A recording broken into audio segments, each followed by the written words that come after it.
In today's episode of the podcast, we're going to be giving you 5 stretches that you can do to help alleviate your lower back pain. We're going to go through them in detail. You're going to have a couple of videos on the screen as well to just show you what we're doing so you can get a better understanding of how you can use these at home.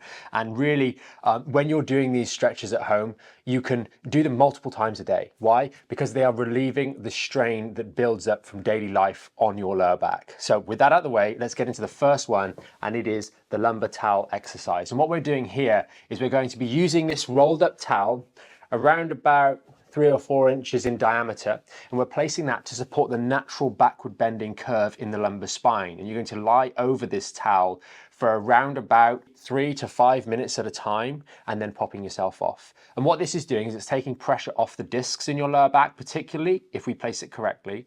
L4-5, L5-S1, so that lower lumbar spine, most commonly the source of your back pain or sciatica.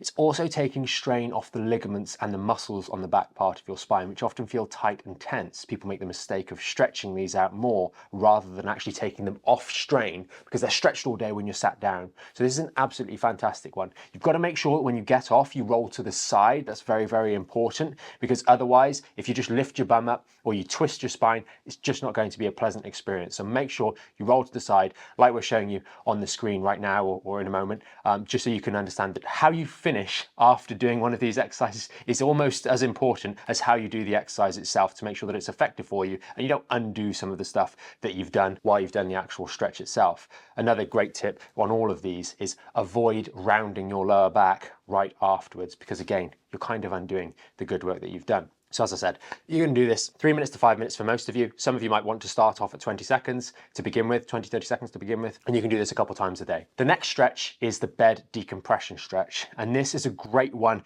that we can all do, particularly good at the end of the day, or if you get in from a day's work, end of the day before bed, or after a long day's work or a long drive, or maybe you've been traveling, you get in to wherever you're staying and lie across the bed and use your arms to just press down into the side of the bed to create that little stretch. You'll find actually, as long as you get yourself into this position carefully and you pop your arms over the edge of the bed, you'll feel immediately that gentle stretch. And for some of you, when you do this stretch, you're going to feel a little bit of aching in the lower back right at the base of the spine, again around about that L4-5, L5-S1 region of the back. And this is a little bit different to the towel in so much that, yes, you're on your tummy, so you're actually going to be allowing the lordosis to drop in, that's the natural arc, as opposed to when we lie on our back without the towel, your back flattens, which is not helpful, but you're also going to be able to create a degree of pumping. And it's that pumping that helps you increase the little stretch through the disc and then relax off, increase and relax off. And you can also experiment while you're doing this bed decompression stretch with a little bit of deep belly breathing. And if you just really relax into the stretch and breathe deeply with your belly, you will feel as you're breathing,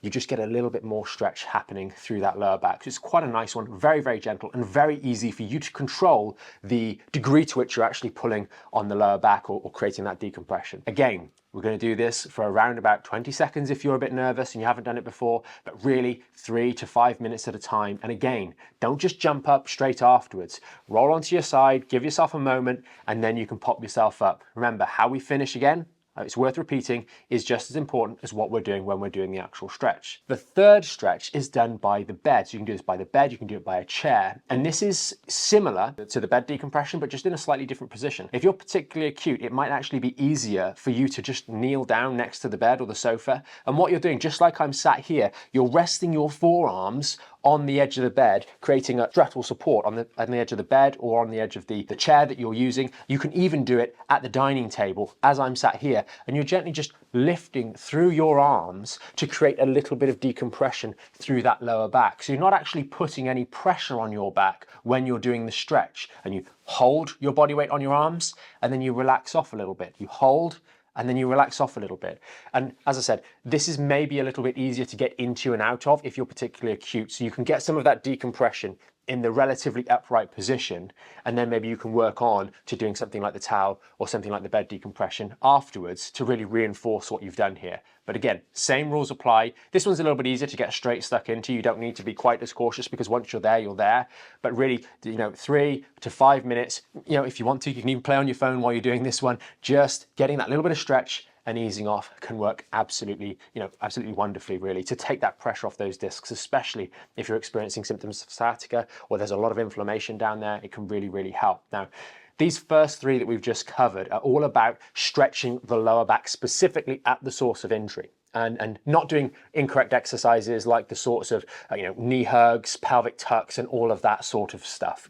That's not actually stretching your lower back spine. That might be stretching some of the muscles, but as we've discussed in many other episodes of the podcast, which maybe we'll link to some below here, that's just not a good move. It's not sensible, and what we find with patients, with many of the members over the years, more or less everybody has come in to see us either in person or through the membership, doing those sorts of exercises. When we cut them out and start replacing them with the right sort of ones that actually make sense when we think about the back, the structure of the back, the structure of the spine as well, they really start to make some significant improvements. So definitely switch out your old ones for those.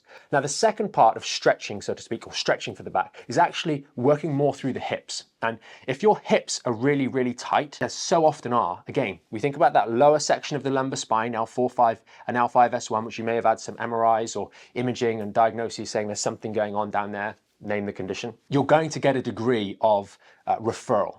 You're going to get a degree of signals going down to the glutes, the hamstrings, etc., telling those guys to tighten up and be stiff. Not to mention the fact that you might well be sat at a desk for extended periods of the day. The average adult, as we've quoted many times before, spends about 9.5 hours, according to British Heart Foundation research, sitting every day. That's too long. Your hip flexor is going to tighten up as well. So that's why these next two stretches are going to be really good for you. And you must do them correctly. Again, this is another classic mistake. People do these stretches and involve their lower back. You are doing a hip stretch, so only stretch the hip. You must control your lumbar spine so it does not move. If you allow it to move into flexion, so forward bending, or backward bending, extension, then you're going to create trouble, you're going to create aggravation, and you're going to fundamentally undermine the very progress that you've done with the stretch. So the hamstring stretch is the first one that we're going to do. And that's done. You can do it sitting, you can do it standing. You'll see some footage of me doing this on the screen right now. But essentially, we're going to hold this stretch, find the stretch in the belly of the hamstring muscle. That's the back of the thigh. We're not going to be feeling it in the back of the knee because that means we've locked our leg out too much. And we're not going to be feeling it in the back. Although, as we go forwards, as we stick our bum out and start to feel the stretch in the belly of the hamstring, our back muscles will have to engage to hold the spine still. And that is normal. We shouldn't be rounding our back, but we should be actually engaging the lower back musculature and the core musculature to hold our spine properly steady while we're doing this stretch. And again, we're going to hold this stretch for around about 30 seconds. We can do this once, twice, 3 times on each leg. And we again do this daily. It's going to be helpful for you to just ease the tension from the hips. It's going to be temporary because in the reality is you're going to do the stretch, but if you've got a lower back injury, you're still getting signals going down there. You're still doing things that are going to cause them to tighten up because that's what muscles do. So it is something that you do steadily over time, regularly, to alleviate the strain that's building up from daily life. We'll talk a little bit more about long-term strategies in a moment at the end of the video, but just bear that in mind. It needs to be done regularly. The final stretch that we're going to be talking about is the hip flexors. So that's working on the front part of the spine or the front part of the hips. And the hip flexors run from the front of your spine and they run down through into the front of the hip joint or the other side of the hip joint on the femur, your thigh bone. And what we're doing here is stretching out the front of those hips to loosen off them from the other side and improve the hip mobility, again, temporarily while we're doing this and shortly afterwards. And again, we're going to get into this position. Often I find that doing this on the side of the bed is going to be better than doing the lunge technique or the hip flexor stretch on the floor, primarily because a lot of people with long-standing low back issues also have issues with their knees. They're not working as well as they could be, and actually just having the pressure of the knees either held in the position or contacting the floor in the lunge on the floor position can actually be just aggravating unnecessarily so. So if we do it on the side of the bed, it's just so much easier. So make sure you've got support there to hold your body upright so you can effortlessly hold yourself there, and focus really on the actual stretch coming through the front of the hip or the groin area as you're doing this stretch, thinking about meeting that area with the side of the bed if you're doing it on the bed. You'll see again a demonstration of me doing this on the side of the bench downstairs in the treatment rooms, just so you can see that's the sort of position that we're getting in. And we're careful not to arch our back here. With the hamstring example, it was careful not to round our back as we're leaning forwards. With this one, it's careful not to arch your back. If you do this, you will either feel a jarring feeling, you might feel your sciatica flaring up as you do it, and that's a sign that you've done the exercise wrong, you've done the stretch wrong, and you've got your lower back involved in a way that it should not be. That's the 5 stretches done for you, but a little extra tip is how you can feed them in together. And what I would strongly recommend is that you do those last 2, the stretches of the hips first, and then go over and do 1 or a couple of the decompression stretches. So you could perhaps do the hamstring and hip flexor stretches first, then you could do the side of the bed or the chair stretch, decompression stretch second, or the bed decompression, and then finish up just relaxing over the towel. That way we've kind of done a bit of everything. We've got the hips a little bit more mobile. That's taken us maybe 5-6 minutes max. Then we've done a little bit of work pumping those discs, which has taken us another 3 to 5 minutes. And then we finish up with about 3 to 5 minutes of just letting everything set, letting everything settle. And that's going to be really helpful for you. One final tip if you're going to be doing this is actually following this up with either icing or contrast therapy. We've got a full video on the YouTube channel and on the website about a step-by-step guide for using contrast therapy and why it's going to be helpful. So if you're interested in that, go and check out the link in the description and you can follow along with that too. It's an absolutely really great tool to help you manage excess inflammation in your lower back, which all too often is a feature that isn't quite managed very well for people with long-standing lower back issues and sciatica. So hopefully that really helps. And just to conclude today's video or today's episode of the podcast, the really important thing that you have to know is that these stretches are stretches. Stretches are not cumulative. They're offsetting the daily strain of life. You must be doing proper strengthening-based exercises in order to build up the strength, the resilience, the integrity, and guide that healing and remodeling process taking place in your injured lower back.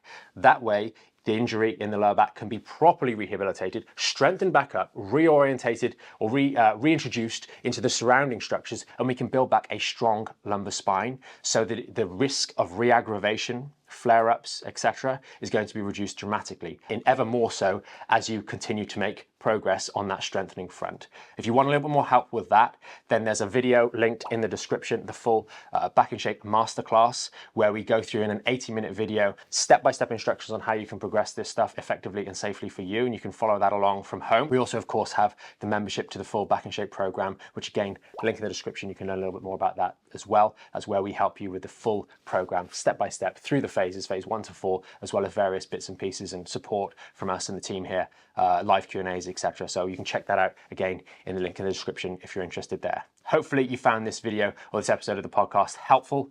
I do hope it's given you some ideas, some things that you can take away. And if you've got any questions, you're not sure about anything, or you want us to go through a particular exercise in a little bit more detail, we've got tons of videos on the YouTube channel and on the website. And if you just comment in the in the section below, hey, have you got a more detailed description of the towel exercise or the bed decompression, then comment down there and we'll send you a link to one of those as well. As always, thanks for watching if you made it this far, and consider, if you know someone else that's struggling, consider sharing this video with them. Hopefully it'll help them too.